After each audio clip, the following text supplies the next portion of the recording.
Welcome to Intro to Maya, and we're going to start off with talking about the interface and how to navigate the basic interface. All right, we have, starting off, we have our 3D window here. I can tap the space bar and I have my 4 views. Okay, so I got my side view, my front view, my top view, and my perspective view. Okay, I can tap the space bar to bring up any one of those full screen, and so that's a handy way to work.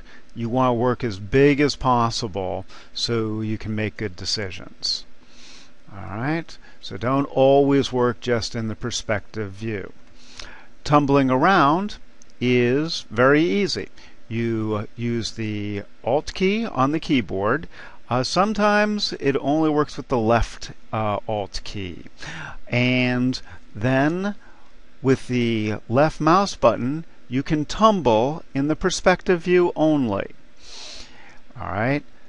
To zoom in and out, you can use the wheelie mouse, or you can use the right mouse button and move in and out that way. Okay, so I'm moving the mouse up and down. Still have the Alt key selected. And then instead of tumbling, to move the camera side to side, alright, I press down on the wheelie mouse like it's a button. So I use that as a button. So I click down and hold, and as you see, I can move back and forth, alright, perpendicular to the camera. Alright, so I can pop over here and move back and forth in the front view. I can zoom in and out in the front view, but I can't tumble in the front view, only in the perspective view. Okay, so that's how you move around. Nice and simple. Alt key, keep your left hand over the keyboard. I usually do it with my thumb. Okay, so you want to start off up here set to polygons. There are a bunch of different menus here in Maya. If I switch to animation, you can see a lot of the names change in the main menu bar at the top. Alright, you're going to need to start off in polygons, so just always start with it set to that for the first several weeks. Okay, so animation's obviously where we do our animation and set up for animation. The surfaces menu is another type of surfacing called NURBS, and more on that in a bit. Alright, but that's what that means. Then we have dynamics. This is for doing physics simulations, soft bodies, and blowing things up and fluids. Then there's rendering, which is lighting, texturing, and rendering things out. And then end dynamics, which this is a newer algorithm for doing the physics sort of work. Alright, so but make sure you're set to polys for the first several weeks. That will help keep you sane as you slowly learn where everything is in the interface. Alrighty, so we're going to come back to the status line here in a little bit. Okay. Your basic interface, as you've noticed, we have the 3D window. If I select something by clicking on it, it shows up over here with the name and whatever misspellings you happen to put in there. Or you might have the attribute editor. So that can also pop up here as well. Alright, so it's just a matter of which of these guys is set up here. So you have a tool setting, you have the channel box, and the attribute editor. Typically I work with the channel box for modeling, and I use the attribute editor for working with shaders and texturing. Okay, so the information that we have here is the translation information, rotation, scales, and visibility are the defaults. So if we select the wheel, right, I have, it says RF wheel, right front wheel is how I've named it, and I can change where it is in space here by the number, so I could raise it up by 2 units. And I can also rotate this. All right, let's say 20 degrees. Okay, so I can do that all by the numbers over here. Over on the left side are where the controls are for doing each of these tasks. All right, so we have the select at the top. Its hotkey is lowercase q on the keyboard. So lowercase q on the keyboard. All right, I don't really use that much. Then down here we have the move tool. Its hotkey is lowercase w on the keyboard. All right, so that allows me to move the wheel there. And as you see, I have these nice little handles. Let's make those a bit bigger. All right, and select, there we go. All right, so the green one is the y-axis. So green's always y in Maya, red is always the x-axis, and z is always blue. All right, whichever one you select turns yellow. All right, so those are your basic controls. All right, and you typically do move them in 2 axes at a time in the side view. So this is typically how I work. So I will move it in 2 axes, line it up just where I want it to be in one view, pop to one of the second views to do the third movement.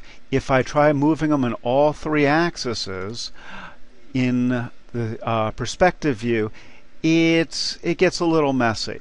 So I sometimes do that, but it's best if you do an axis, 2 axes at a time for moving.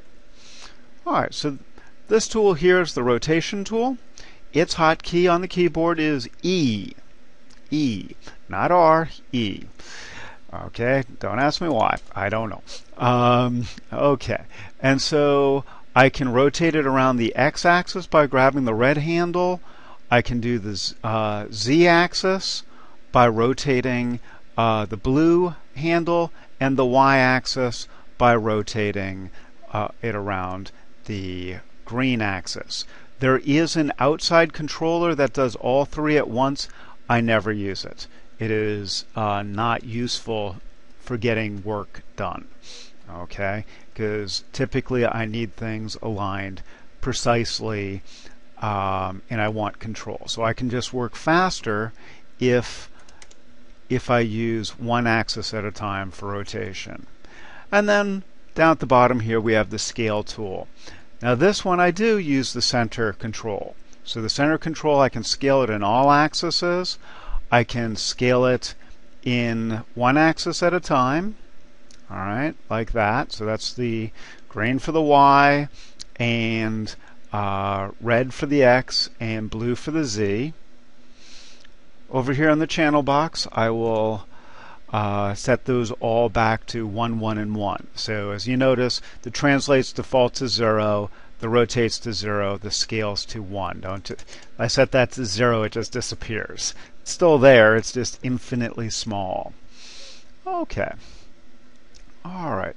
So in the channel box, we also have a layer editor, and so we can put different things in different layers, and that just helps keep us organized. So I can template the wheels, and then I can see where they are, right? And I can make decisions based on their proportions, but I don't have to worry about selecting them, and I can see through them. So that can help speed up my workflow.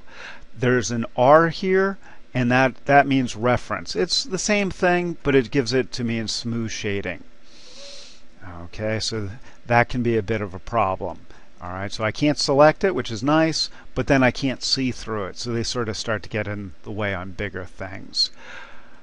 I guess now is a good time to bring up the different display modes. You've probably already noticed them. All right, we have, if I go to 4 on the keyboard, the whole thing goes to wireframe. So as you see, my wheels that are in reference mode, they're black. The car itself is blue, and so I can select it. All right, so let's turn the wheels back to normal, which is nothing there. Some of the modern graphics cards don't redraw that, so that can be really confusing for intro users. It takes a moment to redraw that part of the screen, so it'll display the wrong information for you. So that's 4 on the keyboard. I think it's this guy here. Yeah. So and then we have smooth shading. There's the wireframe mesh on it. I can do the texture and the lighting. I don't have any lights in the scene. All right, but I typically work with 4 on the keyboard, then going to 5, 6 to get the texture information on there, and then 7 on the keyboard is the lighting information. If you hit 8 on the keyboard, you'll probably get something like this, all right, which we can come back to another day. So just hit 8 on the keyboard again and get out of there. So, okay. A lot of students have thanked me for that tip. Alrighty, so continuing around, we have at the bottom here is our timeline. Okay, and so mine right now is set from 0 to 100. In the range slider below the timeline, I have where I set that up. So over in this little box, I could say, hey, my client wants 120 frames, so I'm going to need to plan that out. Okay, so I can play my animations. Nothing's going on in this particular scene.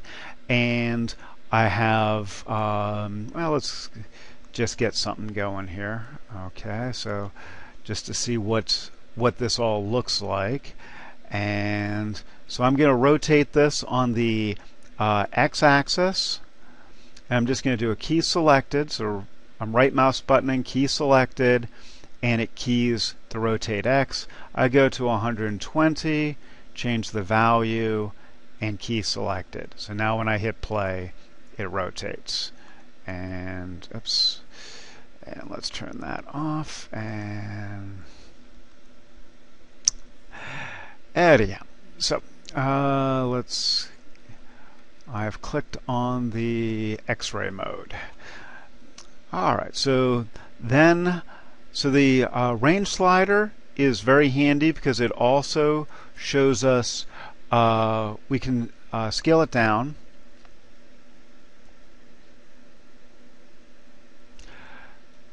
The range slider is very handy because we can also focus in on a little bit of an animation. So we can make it so we can only see a few frames. We can make sure those are perfect and then move on. All right, so don't set that to like 4,000. It defaults to 24, which is way too few. It's barely a second. All right, other handy things. Down here we have the script editor, which will just show you everything that you happen to be doing. So if I put 20 into rotate X, it says rotate X 20. So that will tell you what's going on, and it'll give you any error messages. Over here we can type in Mel programming language or Python programming language. So I could I could type sphere, and it's built me a sphere via code. Very handy. And at the very bottom we have the helpline, which displays tips. So as you roll over things, it will tell you what they are.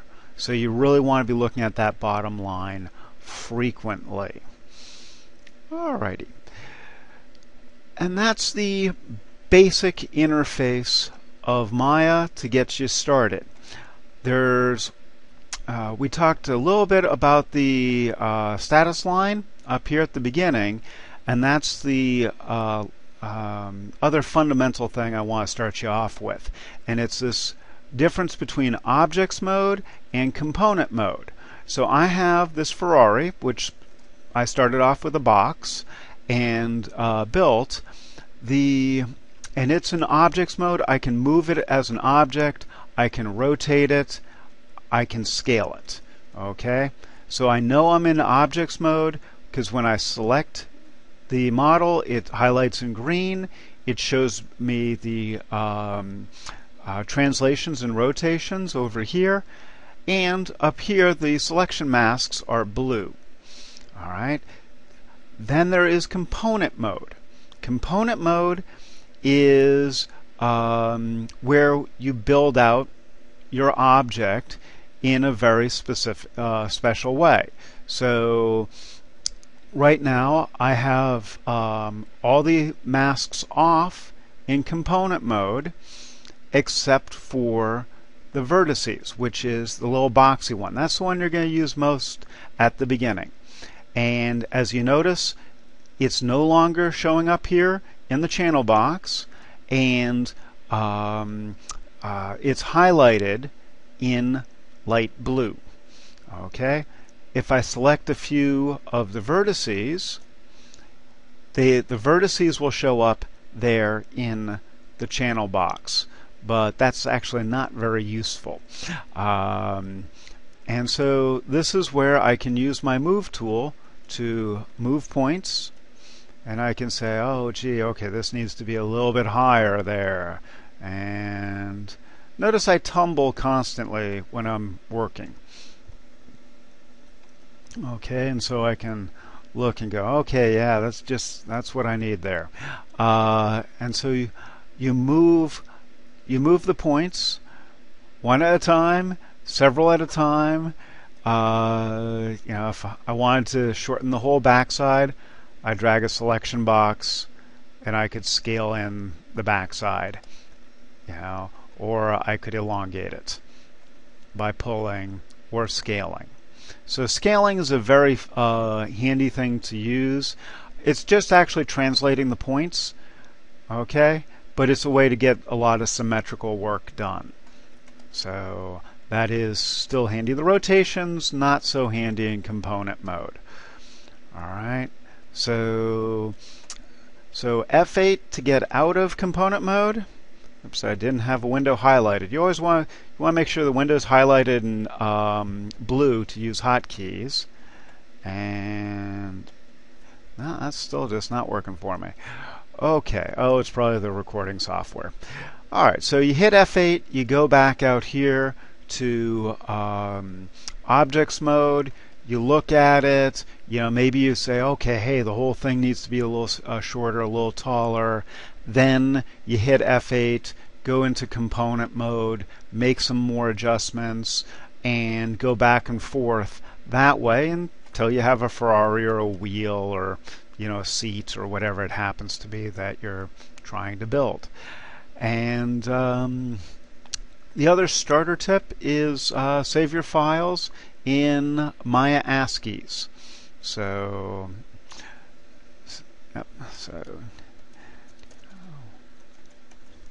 all right, defaults to binaries, but I find it useful to do ASCIIs, and of course mine's causing me problems. All right, I hope that gets you rolling.